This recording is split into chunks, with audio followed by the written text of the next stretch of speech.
విశ్వ హిందూ పరిషత్ బజరంగ్ దళ్ మరియు హనుమాన్ జయంతి ఉత్సవ కమిటీ ఆధ్వర్యంలో సంగారెడ్డి జిల్లా కేంద్రంలో వీర హనుమాన్ విజయయాత్ర బైక్ ర్యాలీ కరపత్రంను శ్రీవైకుంఠపురంలో ప్రధాన అర్చకులు కందాడే వరదాచార్యుల చేతుల మీదుగా ఆవిష్కరించారు.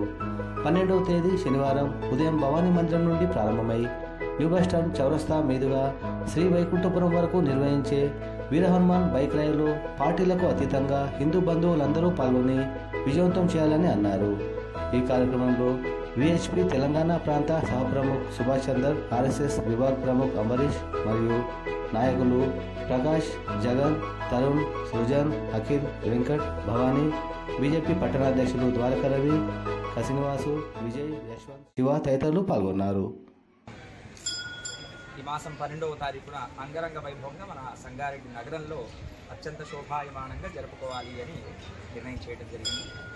ఈ ఉత్సవంలో ప్రతి ఒక్క వీరుడు, శూరుడు, ధీరుడు అయినటువంటి భారతీయుడు, అందున ప్రత్యేకమైనటువంటి హిందూ పరంపర కలిగినటువంటి వైదిక ధర్మాన్ని నిలిపేటువంటి జాతిగా ఉండేటువంటి హైందవ జాతి అంతా కదిలి రావాల్సినటువంటి అద్భుతమైనటువంటి సమయం ఇది. 12వ తారీఖున ఉదయం 10 గంటలకు ప్రారంభం చేసుకొని మన సంగారెడ్డిలో ఉండేటువంటి అద్భుతమైన క్షేత్రం భవానీ మందిరం నుండి నగర పురవీధులన్నీ కూడా వైభవంగా మనం శోభాయమానంగా శోభాయాత్ర రూపంగా ఆంజనేయ స్వామి యొక్క అద్భుతమైన ప్రతిమ జయ ధ్వానాల నడుమ ఆ వీర హనుమానుడి యొక్క శోభాయాత్ర వైభవంలో అందరూ పాల్గొనాలి అని అందరికీ పిలుపునివ్వడం జరుగుతోంది. 12వ తారీఖున భవానీ మందిరం మొదలుకొని ప్రారంభమై ఎక్కడెక్కడ రామ మందిరాలు ఉన్నాయో, హనుమద్ ఆలయాలు ఉన్నాయో అన్నింటినీ కూడా ఒకసారి దర్శించుకుంటూ నగరమంతా కలియ తిరిగి ఆ రాముడి యొక్క అనుగ్రహాన్ని, వీర హనుమాను యొక్క వీర శౌర్య పరాక్రమ వైభవాన్ని అందరికీ చాటి చెబుతూ ఈ అద్భుతమైనటువంటి జయంతి ఉత్సవం అట్లాగే వీర హనుమాన్ శోభాయాత్ర వైభవాన్ని మనం జరుపుకునేటువంటి ప్రయత్నం చేస్తాం. అందరూ కదిలి రండి. ఈ శోభాయాత్ర చివరగా వైకుంఠపురానికి చేరి ఇక్కడ ఉండేటువంటి స్వయంభూమూర్తిగా వలసినటువంటి ఆంజనేయ స్వామి దర్శనంతో స్వామి యొక్క ప్రసాదాన్ని స్వీకరించి యువత అంతా కూడా ఈ కార్యక్రమం నిర్వహించాలి అని ప్రార్థన చేస్తున్నాం. మీ అందరికీ ఆహ్వానం పలుకుతూ ఉన్నాం. ఈ అద్భుతమైనటువంటి వేడుకలో ప్రతి ఒక్కరూ పాల్గొనండి. పెద్దలు, పిల్లలు, మహిళలు అందరూ కూడా ఈ కార్యక్రమాలు నిర్వహించి అద్భుతమైన శోభాయాత్రను విజయవంతం చేయవలసిందిగా మీ అందరికీ కూడా ఆహ్వానం పలుకుతూ ఆ వీర హనుమాన్ అనుగ్రహం ప్రతి ఒక్కరికి నిండుగా మెండుగా కలగాలి అని ప్రార్థన చేస్తూ జై శ్రీరామ్. వీర హనుమాన్ విజయయాత్ర మన సంగారెడ్డి నగరం లోపల ఎంతో బ్రహ్మాండంగా నిర్వహిస్తున్నాం.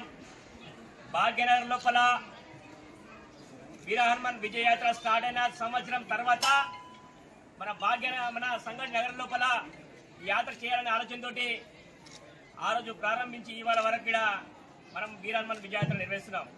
కాబట్టి హిందూ యువకులను ఆలోచించండి. ఈ యొక్క యాత్ర హిందూ సమాజాన్ని చైతన్యవంతం చేయడానికి, హిందూ వ్యతిరేకలకు సమాధానం చెప్పడానికి, హిందువులందరూ కలిసి ఉండడానికి, హిందువుల శక్తిని చూపించడానికి ఈ యొక్క వీర హనుమాన్ విజయయాత్ర మనం తీసుకున్నాం. కాబట్టి హిందూ బంధువులారా, హిందూ యువకులారా, మనమందరం రాజకీయాలు వదిలేసి, కులాలు వదిలేసి, తారతమ్యాన్ని వదిలేసి నేను హిందువుని, నేను రాముడి యొక్క భక్తుడిని, నేను హనుమంతుడి యొక్క భక్తుడిని, నేను దేశం కోసం, ధర్మం కోసం, సమాజం గురించి ఆలోచిస్తాను. కాబట్టి నేను ఇక్కడ ఈ యాత్రలో పాల్గొండని చెప్పేసి ప్రతి హిందువు, ప్రతి యువకుడు, ధర్మాన్ని ఆలోచించే ప్రతి హిందువు, ప్రతి రామ భక్తుడు కూడా ఈ యొక్క వీర హనుమాన్ విజయ యాత్ర సంఘటనలో నిర్వహించే ప్రతి వాళ్ళు కూడా ఈ యొక్క యాత్రలో పాల్గొనాలని కోరుతున్నాం. ఈ యాత్ర ఉదయం 10 గంటలకు భవానీ మందిరం నుంచి, హనుమాన్ టెంపుల్ నుంచి ఓల్డ్ బస్ స్టాండ్, కొత్త బస్ స్టాండ్, తర్వాత బైపాస్ నుంచి చివరికి వైకుంఠపురం చేరుకుంటుంది. కాబట్టి పెద్ద ఎత్తున మనతో పాటు మన ఫ్రెండ్స్, మనతో పాటు మన కుటుంబాలు అందరికీ వచ్చి ఈ యొక్క యాత్ర పాల్గొని ఈ యాత్రని విజయవంతం చేయవలసిందిగా సంగారెడ్డి బజరంగ్ దళ్ మీకు అందరికీ ఆహ్వానిస్తుంది. కాబట్టి అందరు రావాలని కోరుతున్నాం. అందరికీ జై శ్రీరామ్. ప్రతి సంవత్సరం మాదిరిగానే ఈ సంవత్సరం కూడా ఈ నెల 12వ తేదీన వీర హనుమాన్ విజయయాత్ర స్థానిక భవానీ మళ్ళీ చివరికి వైకుంఠపురం చేరుతుంది. ఇక్కడ అన్నప్రసాదంతో కార్యక్రమం ముగుస్తుంది. కాబట్టి మన సంఘ పెద్దలు కూడా చెప్పేది అంటే మొట్టమొదటి స్వయంసేవకుడు హనుమంతుడు అని చెప్తుంటారు.